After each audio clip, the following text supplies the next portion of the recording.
guys, welcome back to my new vlog. And so I hope you all are fine हैन. So आज चाहिँ म फेरि आइसकेँ एउटा नयाँ भ्लग लिएर तपाईहरुको अगाडि हैन. अनि आजको चाहिँ मेरो भ्लग सुट हुँदैछ बानी बजारमा, जहाँ चाहिँ एउटा पार्क छ गोलाबारी नाम गरेको. अनि यदि मैले प्रोनाउन्सिएसन रङ गरे भनेपछि आइ एम सो सरी.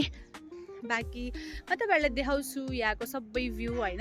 अनि यो चाहिँ हाफ रिनोभेट भएको छ अनि हाफ चाहिँ हुन बाँकी नै छ. उहाँले भन्नुभएको कि 6 महिना जति भयो यसलाई स्टार्ट गरेको भनेर. म फेरि सोध्छु उहाँहरूलाई सबै कुराहरू, तपाईहरु हेर्दै जानु होला. अनि I think according to them यहाँ यो पोखरीको पानी निस्काउँदै हुनुहुन्छ. उहाँहरूले भन्नुभएको आधारमा यहाँ चाहिँ पछि बोटहरू यताउति चल्ने छ भनेर हैन. सो त्यहाँ चाहिँ हामीले त्यहाँ डकहरू पनि देख्न सक्छौँ. अनि म त सबै कुराहरू देखाउँछु, तपाईहरु हेर्दै जानु होला है त. सो गाइज यो चाहिँ छ बाडी बजारको भ्यू हैन.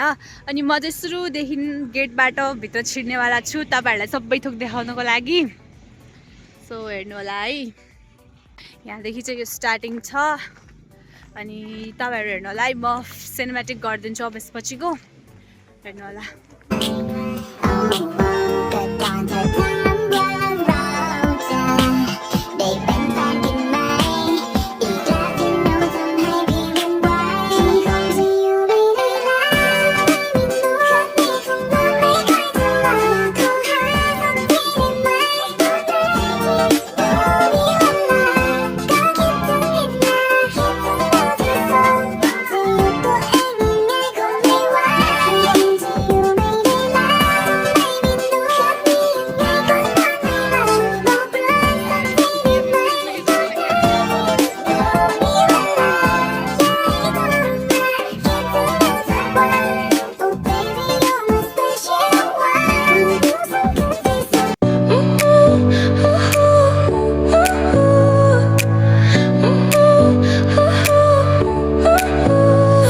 Smile lit up like a sunrise glow, touch so soft. Guys मेरो पछाडि तपाईहरु यो बोर्ड देख्दै हुनुहुन्छ होला हैन.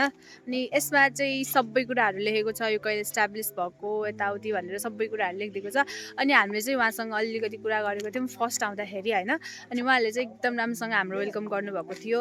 अनि उहाँले चाहिँ यो भन्नुभएको थियो कि अब चाहिँ अबको ठ्याक्कै 6 महिनापछि पनि फेरि हामीहरु यहाँ आयौं भनेपछि यो ठाउँ यस्तो हुनेछ कि त्यो भित्र छिर्दाखेरि चाहिँ हामीले एउटा फिक्स टिकट हुने चाहिँ हामीले त्यो चाहिँ पे गरेर यहाँ आउनुपर्ने छ उहाँको भनाइअनुसार हैन.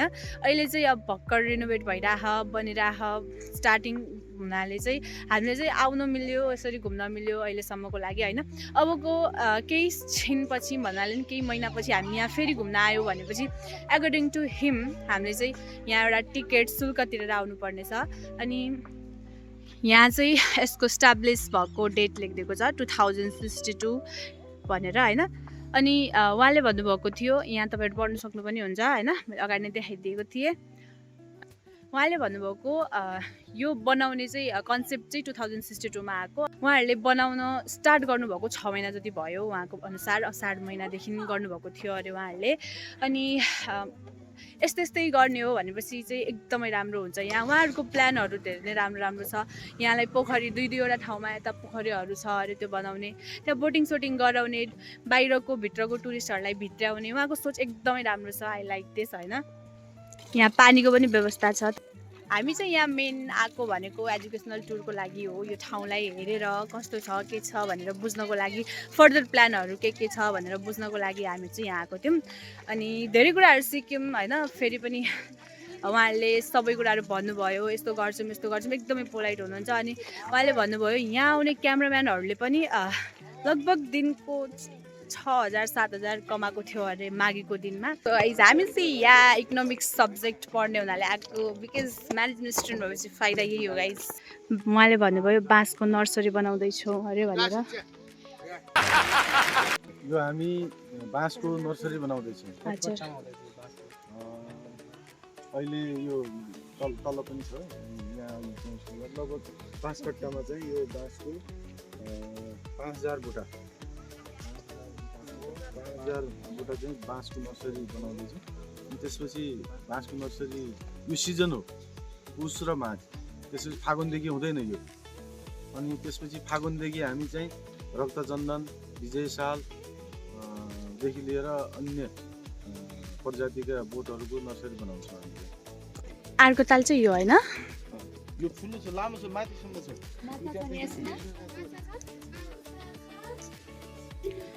गाइस यो ठाउँ चाहिँ एकदमै ठुलो छ होइन। उहाँले भन्नुभएको यो ठाउँ चाहिँ 5 हेक्टरमा फैलिएको ठाउँ हो भन्नुभएको थियो उहाँहरूले। यो उपाध्यक्ष उपाध्यक्ष म गोलाबारी सामुदायिक वन उपभोक्ता समूहको उपाध्यक्ष प्रकाश नाथ रेग्मी। हामी प्रकाश नाथ विगत हामी 2060 सालदेखि स्थापित भएको गोलाबारी सामुदायिक वन अहिले हामीले 25औं वार्षिक साधारण सभाबाट पर्यापर्यटन हाम्रो आन्तरिक र बाह्य पर्यापर्यटन भित्र ल्याउने उद्देश्यका साथ अहिले पर्यटक गन्तव्य, पर्यटक हब यसलाई बनाउने हाम्रो लक्ष्य हो। अवलोकन गर्नका लागि हार्दिक अनुरोध गर्दछु। धन्यवाद। धन्यवाद।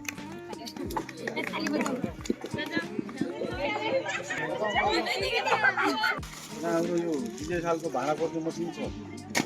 विजयसालको भाडा कोर्ने मसिन एकदमै रमाइलो लाग्यो यहाँ आएर।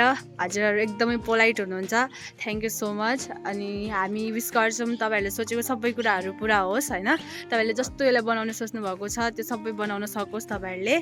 अनि हामीलाई यहाँ आउने घुम्ने मौका दिनुभएकोमा तपाईँलाई धेरै धेरै धन्यवाद। हामी फेरि आउँछौँ यो बनिसकेपछि। हस् त, धन्यवाद। स्कुललाई पनि भिजिट गर्नुभयो र सामुदायिक वनमा यो कमी भयो भन्ने छ कि? तपाईँहरूले सबै सोचिसक्नु भएछ, त्यस्तो केही पनि छैन। तपाईँहरू बनाउँदै जानु होला, हामी फेरि आउँछौँ भेट्नलाई, हेर्न, भिजिट गर्न। ल सर, धन्यवाद हजुर। गाइज अब चाहिँ हाम्रो टाइम सिद्धिएको छ। हामीलाई फिक्स टाइम लिमिट दिएको थियो यहाँ भिजिट गर्ने भनेर, सबै कुराहरू हेरेर आउने, बुझेर आउने भनेर सरले हामीलाई एक्ज्याक्ट फिक्स लिमिटको टाइम दिएको थियो। अनि त्यो टाइम हाम्रो सिद्धिसकेको छ। सो त्यही भएर चाहिँ हामी निस्किरहेको छौँ सबैजनाहरू। आधी चाहिँ त्यहाँ पुगिसकेँ। अनि फेरि मैले जस्तै हजुरलाई भनेको थिएँ यहाँ चाहिँ क्यामराम्यानहरूले पनि पैसा कमाउनुहुन्छ भनेर, उहाँहरूको पनि इन्कम सोर्स बनेको छ भनेर। यहाँ तपाईँहरू देख्न सक्नुहुन्छ क्यामराम्यानहरू पनि। गाइस उहाँको ड्याडी यहाँको अध्यक्ष उसको। सो गाइस अब चाहिँ हामी फेरि उहाँहरूको प्लान अनुसार यो बनिसक्यो भने चाहिँ हामी फेरि आउँछौँ यहाँ भिजिट गर्न। अनि बाँकी अहिलेलाई यति नै। म अब यो भ्लग चाहिँ एन्ड गर्छु, यति नै हो होइन। फाइनली गाइस म गर्दैछु यो भ्लगको एन्डिङ। सो यति तपाईँहरूले भ्लग यहाँसम्म हेर्नुभएको छ भने हजुरहरूलाई मन पर्यो होला भन्ने आशा गर्दै बिदा हुन्छु। Love you, bye, thanks for watching.